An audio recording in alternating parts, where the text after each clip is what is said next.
Serious. Eerie towns, disappearing diners, and creepy gas stations. What's your true unexplained story of being in a place that shouldn't exist? So, my best friend and I are driving from Texas to Kansas City. We wanted to pick up some taco cabana for a friend in KC on the way back, so we wanted to find the closest one to KC. Google Maps says there is one on the way, just like 2 hours away from home. Score, right? Wrong. When we get close, it is near 2 a.m. We have been driving all day. We are tired. Google Maps tells us to get off the highway, so we do. It drives us through a small town, Christmas lights and banners hanging, street lights on, and everything holiday levels of cheer. Apparently the place isn't in the town, which is kind of sucky, but hey, fast food Tex-Mex. We keep driving, the roads get dodgier and dodgier, until Google Maps has us turn down a literal dirt road. Another mile or so in, and Google Maps calmly says, "You have arrived at the destination." We are surrounded by trees on all sides. It is pitch black. It is getting foggier by the second. I turn the car around and GTFO. We can't cancel the Google navigation, but instead of saying rerouting, that cold robot voice just keeps repeating. Turn back. Turn back. Turn back. I have to figure out how to get back on the highway, and it is made all the harder by the sudden death of the town. The lights are gone. The buildings are closed down and run down. Everything that had been alive 10 minutes ago was rubble and regret. My friend is losing it, thinking we have entered Silent Hill. I am furiously driving, watching blankets of fog roll in behind us at every intersection. At last, I find the on-ramp and get back on the highway. Sometimes I want to go looking for that town. Most days, though, I am smarter than that. About 6 years back, my mom, my brother and me took a road trip from SoCal to Seattle. We stopped at a couple places along the way to make it a long trip. The way back, we're driving through Oregon and it starts snowing.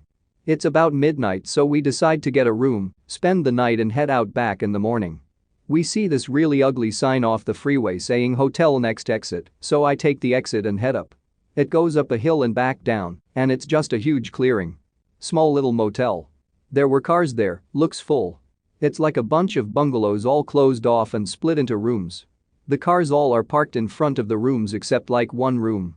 I go up to the middle bungalow door where it says office. I walk in, some guy comes out the back, and he was obviously sleeping, and I had woke him up.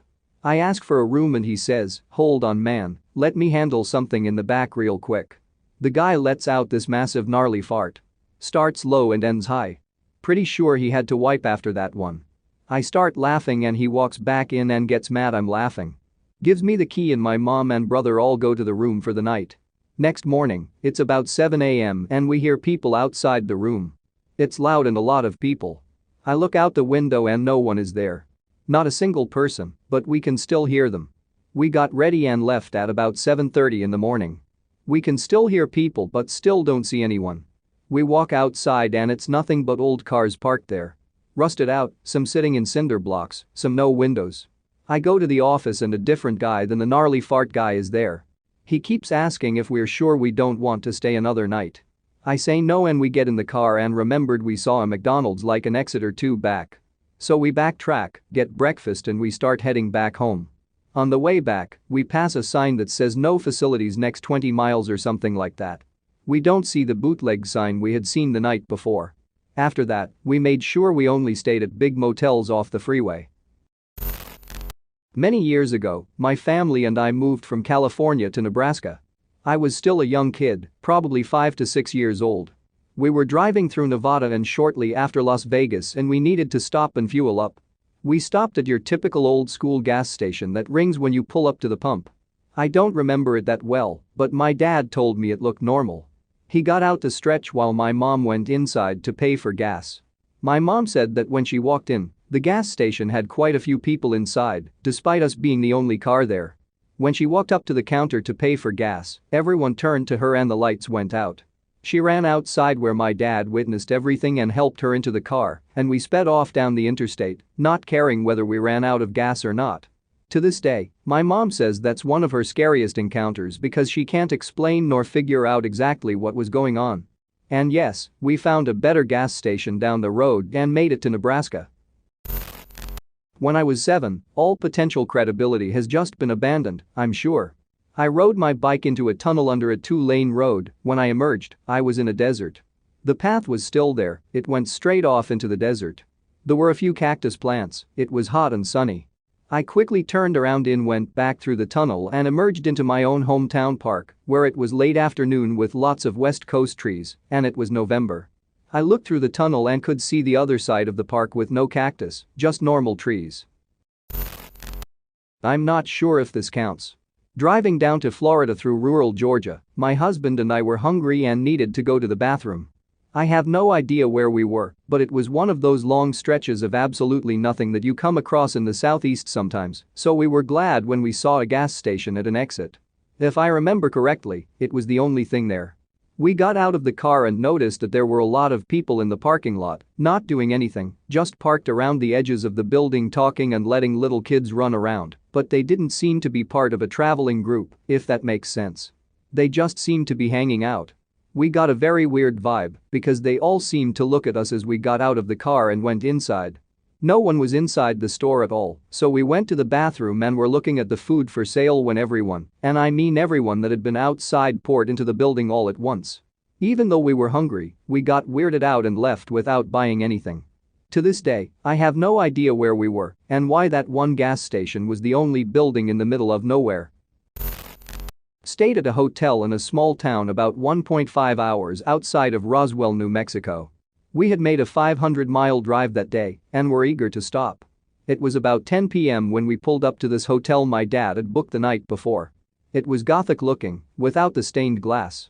The entire hotel had this gorgeous dark blue wallpaper with a circular print in a rusty gold color over it. I loved our room on the 3rd floor, out of 4, because it had all wood floor and a kick view of the desert from the big window. The hotel was basically one long hallway stacked on top of each other 4 times. No turns of any kind. The entrance was in the center of the 1st floor, as were the front desk and convenience store. To the right, the simple eating area for breakfast. To the left was the elevators and what I assume the offices. They all had closed doors without room numbers. We get to our room and set our stuff down, then immediately go back to the car to find a place to eat. We found a simple diner still open and ate there. It was about 11 p.m. when we got back to the hotel, up the elevators and into our room. My mom had a bit to drink and tipsily decided she wanted a Snickers bar from the lobby. My dad and I go back down the elevators and get her candy and some other snacks. We go back to the elevators. After waiting about 2 minutes and not having either of the elevators come down, I'm about to go look for some stairs when my dad notices an elevator at the far left end of the hotel. It's got a grated door and looks a good bit older than the regular elevator, so we figure it's for service. However, it's open and the buttons work. The doors slink closed and the old thing shakes it way up. We rise and pass the 2nd floor, complete with a grating buzz from the elevator. It goes up more, stops, buzzes its ugly buzz, and opens its grated door. But this is not our floor.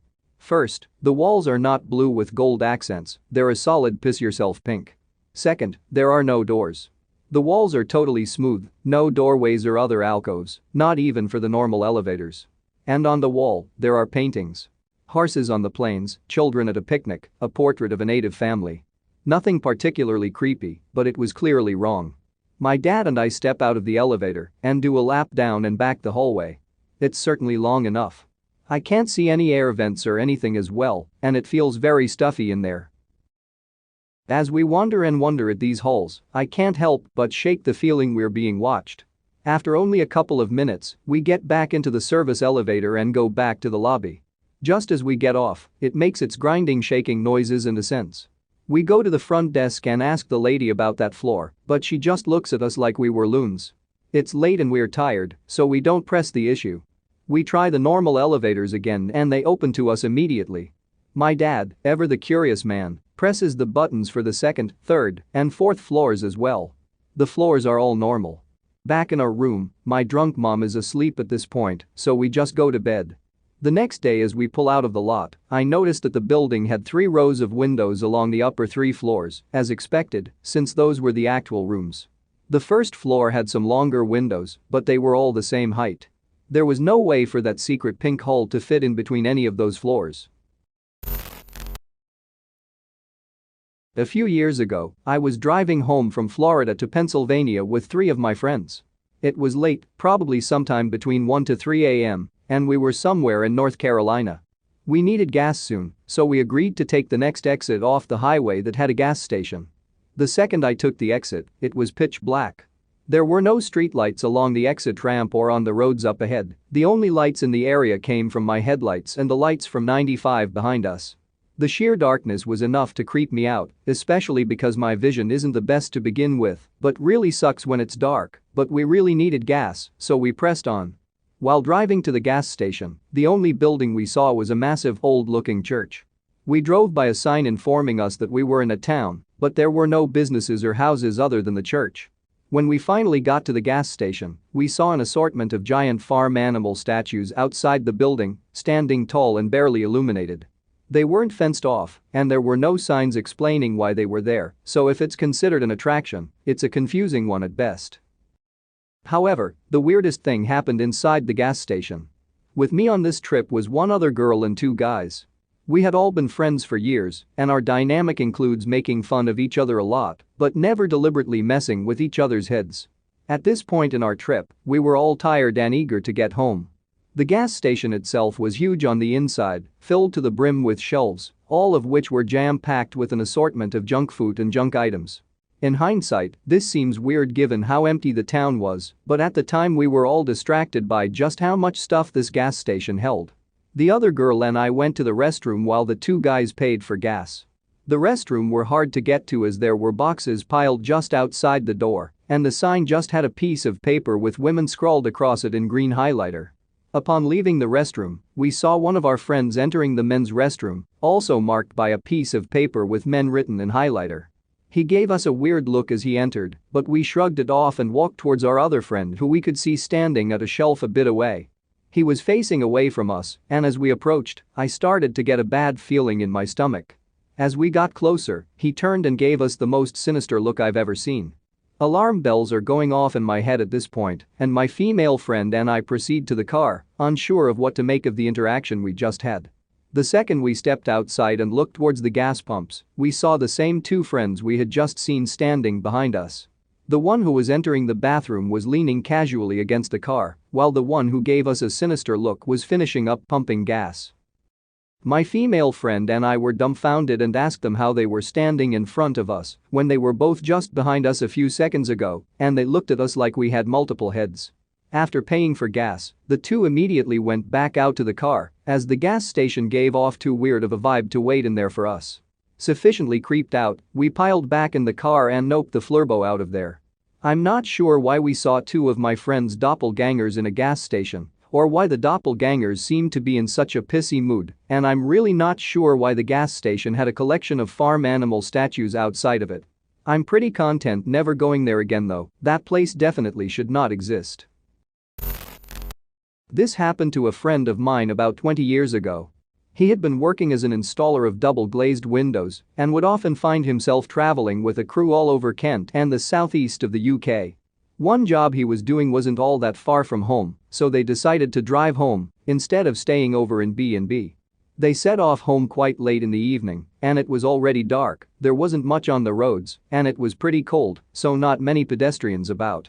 They were going along one fairly straight bit of road when they passed through a fairly unremarkable village.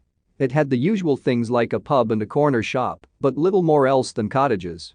About 5 minutes later, a couple of his crew were complaining that they really needed a drink and there must be a pub around somewhere. He suggested that they turn around and go back to the village. They turn around, drive back, and there was no village there. It was just fields. There wasn't any turn-offs, so they couldn't have been mistaken. It was just one straight road. I was relocating across Texas and, as I normally do, was driving through the night to skip traffic, and because it's more serene that way. I was driving straight through central Texas going northwest, so seeing the hill country change to desert in the full moon was super cool. Anyways, I was driving with my now ex-wife and we were running low on gas. Luckily, we were pulling into a tiny no-name town and we could see an old gas station come around the bend. This encounter happened at about 2 a.m. Now, this town only has one road, and this station was right at the edge of town at the end of it. When I say old, I mean very old, the type that you have no option of prepaying, you simply flip up the handle on the machine and you hear the pump inside start struggling to get the gas from the reservoir. It had the old-style tick readers too, not a thing electrical on it. I, being the young man I was, had never seen one before, so I walked into the store to buy the gas before I pumped. The store only had one light in the far back on, and I almost thought it was closed since it was barely brighter inside than it was out in the moonlight. Upon entering, I saw the place was deserted, no customers, no workers, nothing. However, there was an odd tune playing on someone's radio that I couldn't place. An old-sounding, upbeat piano piece was playing somewhere around the corner inside, and I heard shuffling once I walked closer to the source. This place made me feel scared. Not the, whoa this is creepy scared, but the, all hairs are on end, something is seriously wrong here, but I can't figure it out scared. As I turned the corner, I saw a young man standing next to a large radio and dancing. His dancing, though, was extremely off-putting and seriously didn't match the tune at all. Though the radio was cranking out what sounding like ragtime, this guy was running his hands up and down his body and pretty much feeling himself with his eyes closed in what looked like bliss. He was going far slower than the music and definitely wasn't on tempo. For some reason, I couldn't speak. I couldn't even move. I was in a trance as every part of me screamed to turn and leave. Finally, I said excuse me, I just need some gas. The guy kept dancing. I said it a little louder, and he finally slowed down a bit and opened his eyes and focused on me. But it was like he was looking at a finely cooked steak. He was looking almost through me and silently walked to the register, not saying anything. I said, just $20 please. He, again, didn't say anything and just stood behind the ancient register, so I just figured maybe he didn't speak the language or was embarrassed I caught him dancing, so I laid the money on the counter and went outside, hoping he'd turn on the pump. I filled up, told my wife about the weird scene in there, and turned off the pump to stop the horrible grinding noise from the interior pump fighting against gravity to get the gas up. Weird thing is, when we were leaving, I looked back in the window and the guy was still standing there behind the counter. This may sound fine, but my money was still on the counter in front of him. It was like he was a robot who just turned off once I left. This is where it gets super weird. A couple months later, I was driving back to San Antonio to visit family, and we figured we'd stop at that old gas station to see it in the daytime, since it had become somewhat of a running joke between us. We pulled into this tiny town, and the thing was gone. The lot it sat on at the end of the road wasn't even there. It was just grass. No rubble, no old pump, no lighting, nothing. It was like somebody picked it up and moved it. It looked like nothing had been there for years. Still get freaked out thinking about it.